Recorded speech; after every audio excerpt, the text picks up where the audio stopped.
اس لیے ہزاروں بیماریوں کا علاج صرف ایک ہی ہے کہ محمد سے وفا تو نے، بے شک ایک ہی علاج ہے۔ اسی لیے اسی عنوان پر ہم بار بار بات کرتے ہیں۔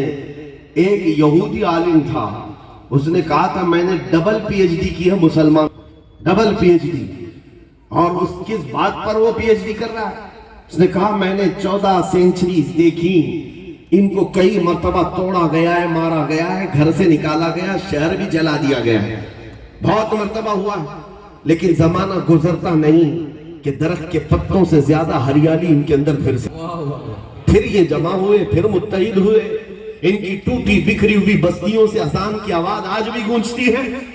بغداد توڑ کر رکھ دیا تھا چنگیز نے، ہلاکو نے، غرناطہ ٹوٹ گیا تھا، مراکش برباد تھا، کہاں کہاں ویرانیاں نہیں آئی، فلسطین میں پچھلے سال سے خون کی ہولی کھیلی، لیکن وہ یہودی کہتا ہے ہم نے 1000 بار اس درخت کو توڑا ہے لیکن اس میں ہریالی نہ کم ہوئی تھی نہ کم ہوتی ہے۔ اس بات پر میں ریسرچ کرتے ہوئے 2 بار پی ایچ ڈی کیا، ڈبل پی ایچ ڈی۔ کسی مسلمان نے اس سے پوچھا کہ نتیجہ کیا نکلا، آپ کے ریسرچ کا ریزلٹ کیا ہے، آپ کس ریزلٹ پر پہنچے ہیں؟ اس نے کہا کہ یہ راز کی بات ہے، میرے تھیسس یہ کہتے ہیں کہ ان کو جب بھی مارا گیا، قتل کیا گیا، ان کے بچے مار دیے گئے، ان کی عورتیں لوٹ لی گئی، ان کے گھر تباہ کیے گئے، مسجدیں، معبدیں، خانقاہیں جلائی گئی، سب ہوا ہے، لیکن دوبارہ ان کو جمع کرنے والا ان کا نیتا نہیں ہوتا، دوبارہ ان کو جمع کرنے والا ان کا نیتا نہیں ہوتا، ان کا سیاسی شعور نہیں ہوتا۔ یہ جب بکھرنے کے بعد دوبارہ زندہ ہوئے ہیں، صرف اور صرف نام محمد پر جمع ہوتے ہیں۔ سبحان اللہ، ہزاروں اختلافات ہوتے ہیں لیکن تاجدار مدینہ کے نام پر سب اکٹھا ہو جاتے ہیں۔ عزیزان گرامی وقار، یہ خاصیت ہم نہیں بیان کر رہے ہیں، غیروں نے ہمیں دیکھ کر پہچان لیا ہے۔ اسی لیے 100 سال پہلے انگریزوں نے یہاں کہا تھا یہ فاقہ کش موت سے ڈرتا نہیں، ذرا روح محمدی اس کے بدن سے نکال دو۔ انہوں نے بہت تڑپایا ہے مسلمانوں کو، لیکن بعد میں انہوں نے دیکھا کہ یہ کسی سے نہ جھکتے ہیں، نہ مرتے ہیں، نہ کٹتے ہیں۔ روح محمدی جب تک ان کے دلوں میں ہوگی یہ پھر آباد ہوتے ہیں۔ اس لیے ایسی جماعتیں بنائی گئیں جو جگہ جگہ گھوم گھوم کر کے تمہارے ایمان کو لوٹ سکے، تمہارے عشق رسالت کا قتل کر سکے۔ وہ چہرے پر داڑھی بھی رکھے ہوں گے، ٹوپی بھی سجائے ہوں گے، جبے کبے بھی پہنے ہوں گے، اور گلی گلی آ کر نماز، حج، زکوٰۃ، روزے، اعمال کی باتیں کرتے کرتے تمہارے دلوں سے عشق محمدی کو ختم کرنا چاہتے ہیں۔ یہ انگریزوں کی بنائی ہوئی سازشیں تھیں، ان کے بنائے ہوئے پلان تھے۔ 100 سال سے وہ اس بات پر عمل کرتے رہے، لیکن میرے عزیزوں اللہ رب العزت کا کروڑا احسان ہے، یہ جماعتیں 100 سال سے محنت کرنے کے باوجود بھی ہماری قوم سے اب تک وہ عشق نہیں چھین سکی ہیں، اور اگر چھینی تھی تو ہم دوبارہ کھڑے ہیں۔ آج مشرق سے مغرب، شمال سے جنوب، میں نے ہندوستان کے 200 سے زیادہ علاقوں کو دیکھا ہے۔ جس مجمع میں گیا 8 سال کے بچے سے لے کر 80 سال تک کا بوڑھا اگر پکارتا ہے مجمع میں تو لبیک یا رسول اللہ۔ سبحان اللہ، سبحان اللہ، نعرہ تکبیر، نعرہ رسالت، تحفظ ناموس رسالت کانفرنس، نعرہ تکبیر، نعرہ رسالت، لبیک لبیک لبیک یا رسول اللہ، لبیک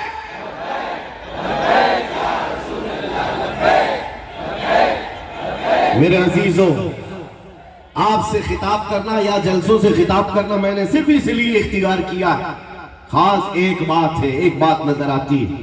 جانتے ہو ڈاکٹر جب کسی کو بے ہوش کرتا ہے، آپریشن تھیٹر میں لے جا کر اس کو دوائی کے ذریعے سے یا انجیکشن کے ذریعے سے سن کیا جاتا ہے، اور تھوڑی دیر کے بعد ڈاکٹر اس کو چیک کرتا ہے پورا سن ہوا کہ نہیں۔ اور کیسے دیکھے گا؟ چیک کرنے کا طریقہ یہ، اس کو چونٹی کاٹ کے دیکھو، مار کے دیکھو، یا کینچی لگا کر دیکھو، سوئی چبا کر دیکھو۔ اگر حرکت کر رہا ہے تو ابھی ہوش ہے، اور حرکت نہیں کر رہا ہے تو بے ہوش ہے۔ اب آپریشن کیا جا سکتا ہے، چیر پھاڑ ہو سکتی۔ یہ آپریشن تھیٹر کا نظام ہے کہ بے ہوش کرنے کے بعد تھوڑی دیر چھوڑ دیا جائے گا، اس کو پورا سن ہو جائے۔ پوری دنیا میں امت مصطفیٰ کو بے ہوش کرنے کے لیے تمہیں نشہ دیا گیا ہے برسوں سے۔ عرب تو بے ہوش ہو گیا ہے، ان کو انٹرنیٹ کا نشہ دیا گیا، تمہیں بھی دیا گیا۔ اتنا نشہ دیا گیا ہے کہ ہر محلہ آج نشہ سے بھرپور ہے. اور اس کے بعد اب دنیا چیک کرنا شروع کر چکی ہے یہ پورے بے ہوش ہے یا نہیں. اور امت کو چیک کرنے کا طریقہ ان کے پاس صرف ایک ہی ہے. حضور کی شان میں گستاخی کریں گے, اسلام کی شان میں, قرآن کی شان میں, رب کی شان میں گالیاں دیں گے, چھوٹے چھوٹے کتوں کو باہر لائیں گے, وہ بھونکتے رہیں گے. یہ چیک کرنے کے لیے بخار کہ مسلمان پورے بے ہوش ہو گئے یا ابھی ہوش میں ہیں. عرب تو بے ہوش ہو گئے. خدا کا کروڑا احسان ہے ہندوستان بے ہوش نہیں ہوا. ہندوستان کا مسلمان بے ہوش نہیں ہوا. ایک کتا پکارتا ہے تو ہزاروں جگہ سے آواز آتی ہے لبیک یا رسول اللہ. میرے عزیزو, آج علماء ہماری محبت میں کہتے ہیں ہم نے اس پاکھنڈی کو جواب دینے کے لیے للکارا تھا, لیکن میرا یہ وجدان ہے ایک سلمان اظہری نہیں ہے, ہر مسلمان کے گھر میں ہر بچہ سلمان اظہری ہے.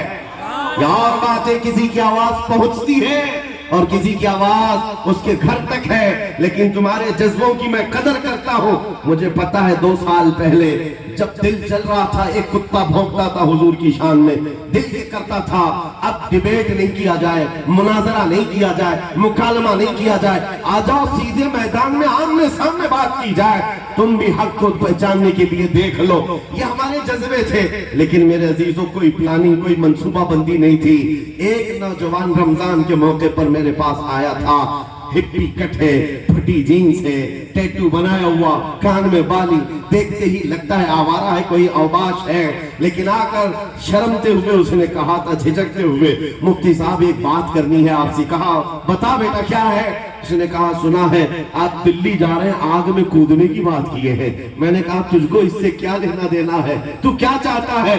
کہا میں گنہگار بہت ہوں, لیکن جب حضور پاک کی محبت کی بات میں آپ جا رہے ہیں, پہلے آپ نہیں کودیں گے, مجھے آگے کر دینا. اگر جل رہا ہو تو میں جل جاؤں گا, حضور کے نام پر میں جانے کو تیار ہوں. سچ بتاتا ہوں میرے عزیز ہو, آنکھوں سے اس دن آنسو آ گئے. اس امت کو ہم نے دیکھا ہے یہ گنہگار تو ہو گئی ہے, لیکن نبی کی غدار نہیں ہے.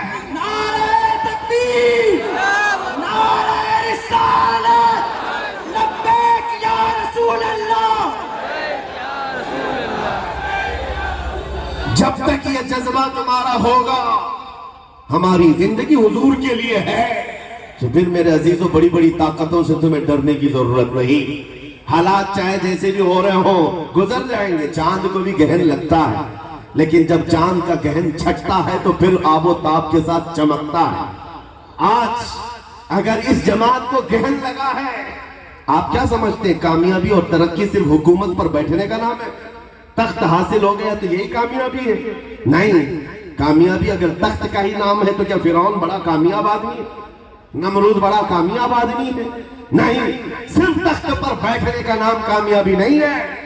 عزت و وقار کے ساتھ رب تبارک و تعالیٰ تمہیں بے نیاز بنا کر رکھا ہے, غیروں کے سامنے تمہارا سر نہیں جھکتا روٹی کپڑے کے نام پر, تو سب سے بڑی عزت تمہارے پاس ہے, تمہارے پاس ہے.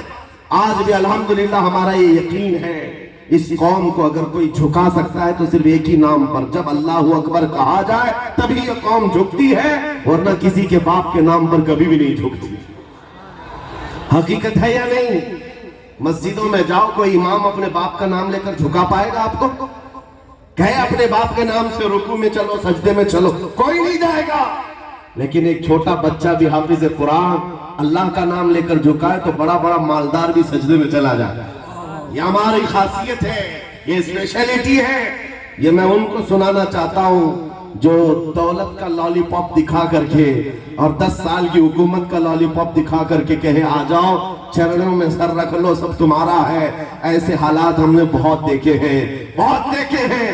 تمہارے پاس وہ آ سکتا ہے جو پہلے سے غدار ہو, جو نبی کا وفادار ہے, تمہارے یہ کروڑوں کی ٹھوکر مار کر یہ اعلان تمہارے سر پر چڑھ کر کے کہے گا اپنا سب کچھ گنبد خضرا کل بھی تھا اور آج بھی ہے, میرے نبی سے میرا رشتہ کل بھی تھا اور بتلا دو گستاخ نبی کو غیرت سنی زندہ ہے, ان پہ مر مٹنے کا جذبہ کل بھی تھا اور یہ یقین کے ساتھ.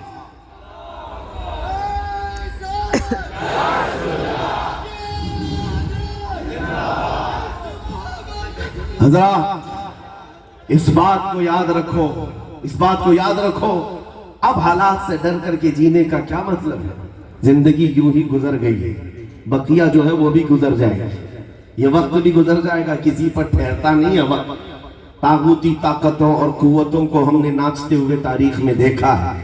یزید نے بہت ظلم ڈھائے تھے، لیکن انجام کیا ہوا؟ شمر ذوالجوشن نے کربلا میں وہ خون کھیلا تھا، لیکن انجام کیا ہوا؟ چنگیز جانتے ہو جس نے 50 لاکھ لوگوں کا قتل کیا ہے، اس کا انجام کیا ہوا؟ ہلاکو کس طرح برباد ہوا؟ یہ بڑے بڑے آئے ہیں، بڑے بڑے جو ڈکٹیٹر تھے اپنے زمانے کے، ہلاکو برباد ہو گئے۔ اب تو یہ کچھ بھی نہیں ہے، یہ ہواؤں کے جھونکے ہیں، انشاءاللہ ہواؤں میں ہی بہ جائیں گے۔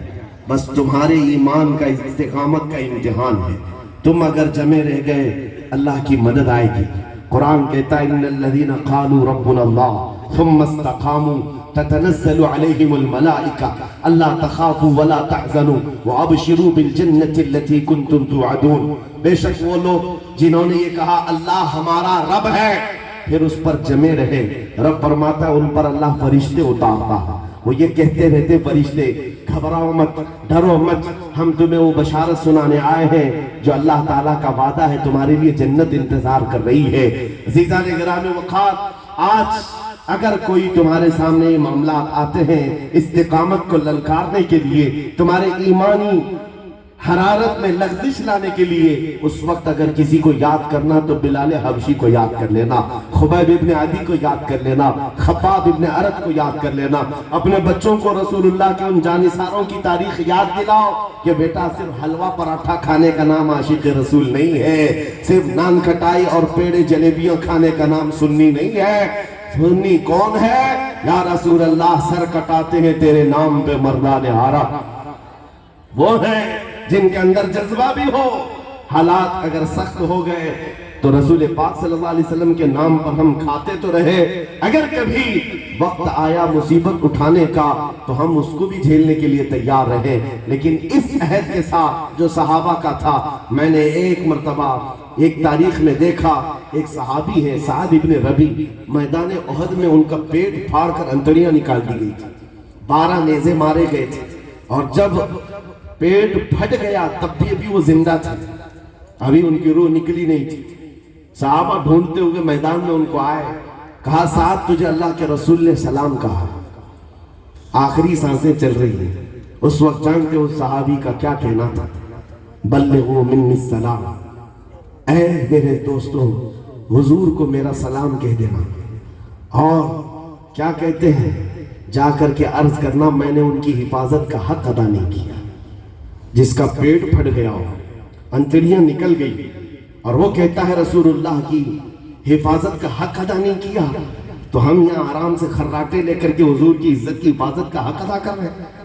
اس صحابی نے یہ کہا آنے والوں سے، میرے دوستو جاؤ مدینے واپس اگر جاؤ گے، میری قوم کو میرا ایک میسج دے دینا کہ اگر تمہاری زندگی میں کوئی رسول اللہ تک ہاتھ بھی لگا دیا تو قیامت کے دن تمہارا کوئی عذر قبول نہیں کیا جائے گا، کوئی عذر قبول نہیں کیا جائے گا۔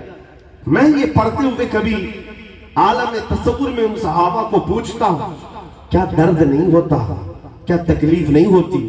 پیٹ پھٹ جائے تمہارے سامنے، بچوں کا قتل ہو جائے، کیسا جگرا تھا آپ کا، کیسے امتحانات کو نکال لیتے تھے، پار کر لیتے تھے۔ وہ صحابہ کا ایک ہی نعرہ ہے، ہر ظلم ہر ستم گوارا ہے، یا رسول اللہ بس تو کہہ دے کہ تو ہمارا ہے۔ ہر ظلم ہر مصیبت گوارا ہے، ان کا یہ ایمان تھا۔ جانتے ہو میرے عزیزو، ایک خاتون حضور کے دربار میں آئی، 1.5 سال کا بچہ لے کر، کہا آقا اس کو بھی جہاد میں لے چلے جائیں، جنگ میں اگر میرے بچے کی کام آ جائے تو لے جائے۔ حضور نے فرمایا 1.5 سال کا دودھ پیتا بچہ کیا کیا جائے؟ وہ خاتون کہتی ہے میرے گھر میں اس کے علاوہ کوئی نہیں، میرا شوہر شہید ہو گیا، مدینے کی خواتین اپنے اپنے جوان بیٹے آپ کے ساتھ بھیج رہی ہیں، میں 1.5 سال کے بچے کو لے کر گھر میں بیٹھی تو بے قراری بڑھ گئی کہ نبی کی بارگاہ میں میرا کچھ نہیں، میں کچھ نہیں پیش کر سکتی، یہ لے کر آئی۔ پھر کہتی خاتون کا ایمان تو دیکھو، کہتی آقا مجھے پتا ہے میرا بچہ تیر تلوار نہیں چلا سکتا، آپ اپنے صحابہ کے ہاتھ میں دے دیں، جب دشمنوں کی طرف سے تیر چلے میرا بچہ ڈھال کے کام تو آ سکتا ہے۔ میرا بچہ ڈھال کے کام آ سکتا ہے، تیر آئیں گے تو میرا بچہ اپنے سینے پر لے کر آپ کے صحابہ کی حفاظت کرے گا۔ میں سوچتا ہوں کیا جگرا تھا ان ماؤں کے اندر، وہ کیسی فدائی تھی حضور کی محبت میں۔ ایک خاتون میدان میں آئی ہے، احد کے میدان میں، اس کا بیٹا شہید ہو گئے، حضور سے اجازت مانگتی ہے، آقا اگر آپ کہیں تو میں بیٹے کو دیکھوں۔ کون ہے وہ ماں جس کو اس کے جوان بیٹے کی موت کی خبر دی جائے تو وہ خاموش رہتی ہوں؟ ہمارا حال تو یہ ہے، ماتم کرنے لگ جائے، عورتیں کپڑے پھاڑ لیں جس کا جوان بیٹا گیا ہو، اکلوتا بیٹا جس کا گیا ہو۔ کمال کی محبت ہے اس خاتون کی، آئی کہا آپ کا حکم ہو تو میں بیٹے کو دیکھوں۔ حضور نے فرمایا جا دیکھ لے۔ وہ عورت، وہ مدینے کی خاتون اپنے بیٹے کو دیکھنے آئی، اس کا جبہ اٹھایا اور پیٹھ پر ہاتھ پھیرنے لگی، اور اس کے بعد پھر لٹایا لاش کو، پھر اس کے بعد سجدہ شکر ادا کر رہی ہے۔ کھڑے صحابہ نے پوچھا بی بی یہ کیا کر رہی ہے؟ یہ انتقال کیا ہوا شہید بیٹا، اس کو کیا کر رہی؟ نم آنکھوں سے آنسو پہنچتے ہوئے خاتون کہتی ہے جب میرا جوان، میرا یہ لال گھر سے نکل رہا تھا تو میں نے اس کو وصیت کی تھی کہ بیٹا رسول اللہ کے ساتھ جا رہا ہے، اگر حالات سخت ہو گئے تو حضور کو چھوڑ کر بھاگنا مت، میدان چھوڑ کر بھاگنا مت، اور اگر تو بھاگتے ہوئے مارا گیا تو میں اپنا دودھ معاف نہیں کروں گی، میں اپنا دودھ نہیں معاف کروں گی۔ حضور کو چھوڑ کر بھاگا تو یہاں عورتیں تو یہ کہیں گی بیٹا گھر میں بیٹھ، حالات خراب ہے، باہر مت جانا، باہر مت نکلنا، ایسے حالات ہیں، خراب ہے۔ مدینے کی خاتون کہتی اگر حضور کو چھوڑ کر آیا میں اپنا دودھ معاف نہیں کروں گی۔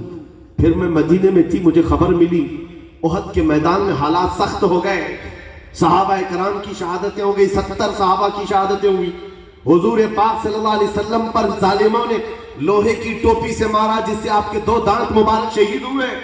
یہ خاتون کہتی میں بڑی بے قرار تھی، جب احد کے میدان میں حالات بے قابو ہو گئے ہیں، مسلمانوں کو شکست ہوئی ہے، تو کہیں میرا بیٹا میدان چھوڑ کر بھاگا تو نہیں۔ میں مدینے سے بھاگتی ہوئی آئی، لیکن بیچ راستے میں مجھے خبر دی گئی کہ نہیں تیرا بیٹا بھاگا نہیں، شہید ہوا، انتقال کر گیا۔ وہ خاتون کہتی پھر بھی مجھے اطمینان نہیں تھا کہ کہیں بھاگتے ہوئے تو نہیں مارا گیا، چھوڑ کر جا رہا تھا، بھاگتے ہوئے تو نہیں مارا گیا۔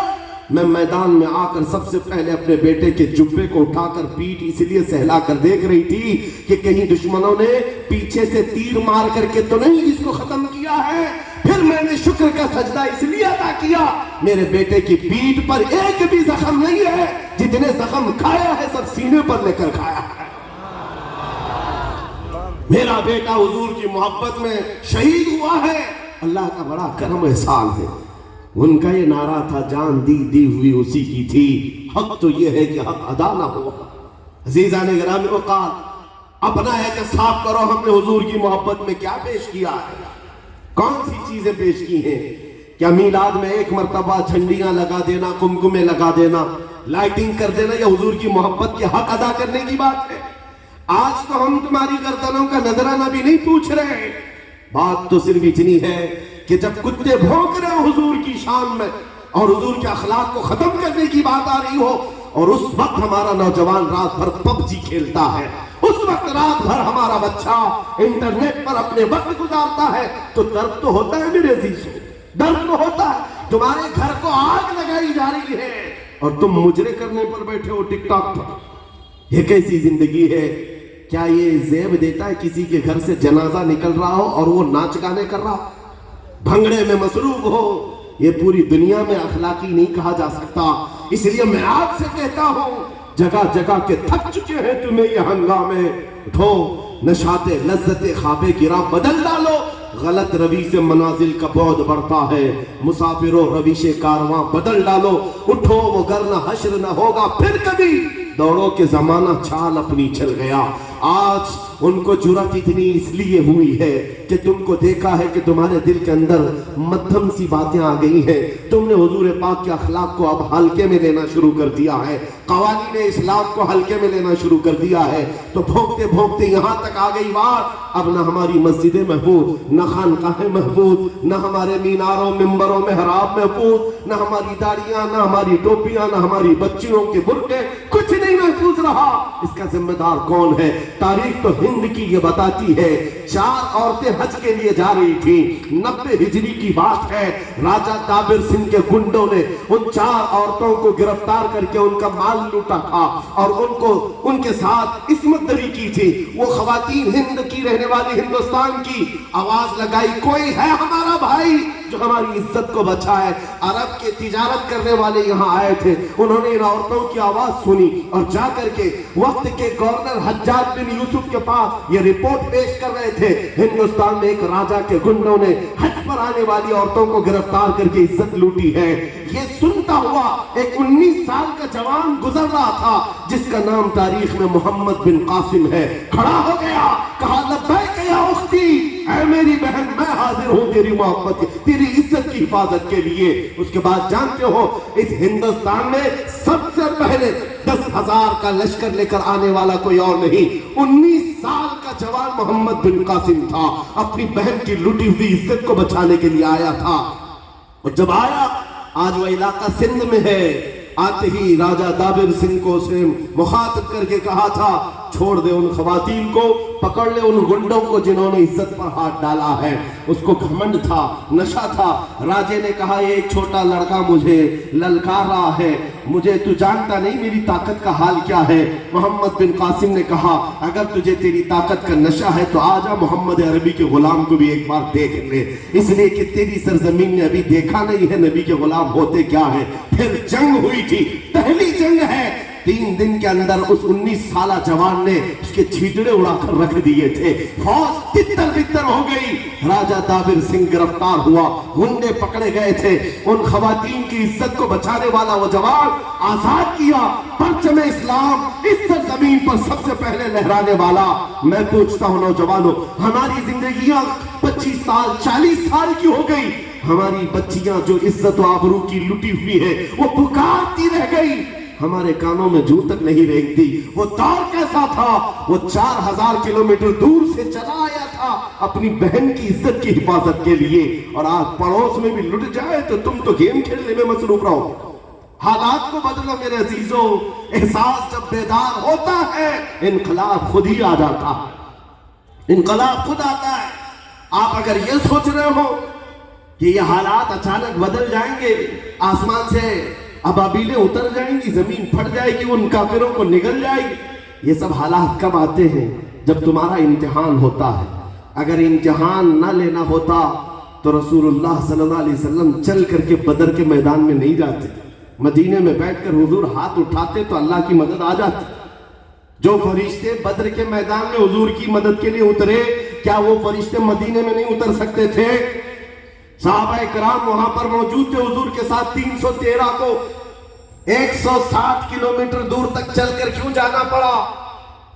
تاریخ میں موجود ہے وہ صحابہ جو چل کر کے گئے تھے ان کے پیروں کے ناخن اکھڑ گئے تھے، ناخن اکھڑ گئے تھے۔ آج 1400 سال کے بعد جاؤ میرے عزیزوں، مدینے سے بدر تک کوئی پیدل چل کے دکھا دینا، پیروں میں آبلے پڑ جائیں گے، اے سی بس میں بیٹھ نہیں پاتے آج لوگ۔ اور وہ رسول اللہ کے دیوانے تپتی ہوئی گرم دھوپ میں پیدل چل کر نکلے تھے، جن کے پاس ہاتھی گھوڑے بھی نہیں تھے زیادہ، نہ تلواریں تھیں۔ صحابہ کہتے ہیں ایسی تلواریں تھی جس سے سبزی بھی نہیں کٹتی تھی، لیکن بھروسہ تھا اللہ کی ذات پر، نبی پاک کی غلامی میں۔ بہت بدر کے میدان میں پہنچ کر میرے آقا نے یہ فرمایا تھا صحابہ تم میں سے کوئی لوٹنا چاہے تو یہاں سے لوٹ جائے، یہ مکہ والوں کا ہمارا معاملہ ہے، انصار بھی آ گئے تھے مدینے کے، تمہارا معاملہ نہیں ہے، تم جا سکتے ہو۔ جانتے ہو ایک صحابی کھڑے ہوتے کہتے ہیں یا رسول اللہ ہم بنی اسرائیل نہیں، ہم موسیٰ علیہ السلام کی قوم نہیں، ہم امت محمدیہ، ہم امت محمدیہ ہیں۔ آقا آپ تو مدینے سے بدر تک لے آئے، اگر آپ یمن تک بھی لے جاتے تو ہم پیچھے مڑ کر نہیں دیکھتے۔ یا حضور پاک کے ساتھ ان کی جو وفاداری تھی، ان کا امتحان ہوا، تب رب تبارک و تعالیٰ کی طرف سے 5000 فرشتے بھی اتارے گئے۔ آج تم انقلاب لا کر دکھاؤ، یہ جو تمہاری مسجدیں سونی ہیں، کسی دن فجر میں اس کی صفیں بھر دو، پھر دیکھو رب تعالیٰ کی رحمتیں کیسے آتی ہیں، پھر دیکھو انقلاب کیسا آتا ہے۔ تم بستروں کو گرم کر کے مدد کے انتظار میں رہو گے تو یہ خام خیالی نہیں ہے، یہ خام خیالی ہے۔ ابھی میں نعرہ لگاؤں اسلام زندہ باد، ہر کوئی کہے گا کہ نہیں کہے گا؟ اسلام سے پیار ہے، اسلام زندہ باد کہیں گے۔ تو پھر یہ اسلام تم اپنی عورتوں پہ کیوں نہیں پسند کرتے؟ تم اپنی بیٹیوں پر کیوں نہیں پسند کرتے؟ کہو اپنے گھر میں بھی اسلام زندہ باد۔ اپنی شادیوں میں، شادی ہالوں میں جا کر دیکھو تو دور دور تک اسلام دکھتا ہی نہیں۔ پھر کس اسلام کو زندہ باد کہہ رہے؟ اپنے گھروں سے جب نکال دیا ہے تو پھر ظالموں سے کیا توقع، کیا امید؟ مجھے رہزنوں سے غرض نہیں، تیری رہبری کا سوال ہے۔ اس لیے میرے عزیزوں، انقلاب تمہارے گھر سے آئے گا۔ ان کی اتنی ہمت نہیں ہے کہ مسجدوں کو، معبدوں کو بت خانہ بنا دے۔ تم نے جب چھوڑ دیا ہے ان مسجدوں کو ویران، تو ہمارے ہاں ایک محاورہ ہے، جب میدان کھلا رہتا ہے تو وہاں کتوں کا راج ہو جاتا ہے۔ میدان میں چلتے پھرتے رہو گے تو کتے نہیں بیٹھتے، اور جب خالی چھوڑ دیا جاتا ہے تو سب جمع ہوتے۔ تم نے یہ سب چیزیں خالی کر دی، اس لیے آؤ میرے عزیزو، یہ آج عزم مصمم کر لیں۔ ہم انقلاب لا سکتے ہیں تو چاقو، چھری، تلوار، بارود، بندوق، ان سب سے نہیں، اخلاق مصطفیٰ سے لا سکتے ہیں۔ انقلاب آئے گا حضور پاک کی محبت سے آئے گا۔ جامع عشق محمد جو پہن لیتا ہے، ہر خار کو وہ پھول بنا لیتا ہے۔ حضور پاک صلی اللہ علیہ وسلم کی محبت کا جامع جو پہن لیا، میرے عزیزو، طاقت اتنی ہو جاتی ہے اس کے پاس، اثر اتنا ہوتا ہے، آپ کو ہتھیاروں کی ضرورت نہیں پیش آئے گی۔ جامع عشق محمد پہن کر گلی میں گھومنے لگ جائے، ایسے ہی کئی کیڑوں کی موت آ جائے، صرف تمہاری خوشبو سے کئی کیڑے مر جائیں۔ ہم یہی چاہتے ہیں۔ 100 سال گزر گئے، بریلی کے امام نے جو قلم چلایا تھا نا، نجدی قلعوں میں آج بھی زلزلہ ہے یا نہیں ہے؟ نام سے گھبراہٹ ہے، خوف ہے۔ انہیں پتا ہے قلم کے اندر اتنی طاقت تھی کہ بریلی میں بیٹھ کر لکھے ہوئے ایک ایک لفظ کا اثر ایسا ہے کہ آج بھی جب پڑھا جاتا ہے تو ایمان بھی تازہ ہوتا ہے، اور کئی لوگوں کے پیٹوں میں مروڑ بھی شروع ہو جاتا ہے۔ ہر میلاد میں دیکھو ہمارے جوان کہتے ہیں، حشر تک ڈالیں گے ہم پیدائش مولا کی دھوم، مثل فارس نجد کے قلعے گراتے جائیں گے، خاک ہو جائیں عدو جل کر، مگر ہم تو رضا، دم میں جب تک دم ہے ذکر ان کا سناتے جائیں گے۔ اور سنیوں کو سب پتا ہے، مجھے معلوم ہے۔ اعلیٰ حضرت دیکھا ہے آپ نے؟ اعلیٰ حضرت کو کسی نے دیکھا ہے؟ کوئی نہیں ہوگا یہاں دیکھا ہو، شاید باپ نے بھی نہیں دیکھا ہوگا، وہ تیسری پیڑھی ہو سکتی ہے، کوئی نہیں ہے دیکھا ہوا۔